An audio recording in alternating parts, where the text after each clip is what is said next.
Assalamualaikum warahmatullahi wabarakatuh. Salam Sunda Sampurasun.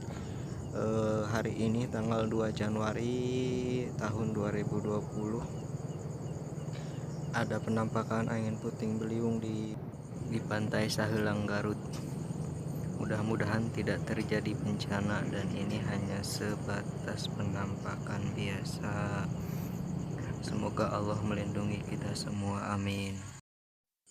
Astagfirullahaladzim, astagfirullahaladzim, ya Allah, astagfirullahaladzim, astagfirullahaladzim, astagfirullahaladzim. Ada penampakan angin puting beliung, ya Allah.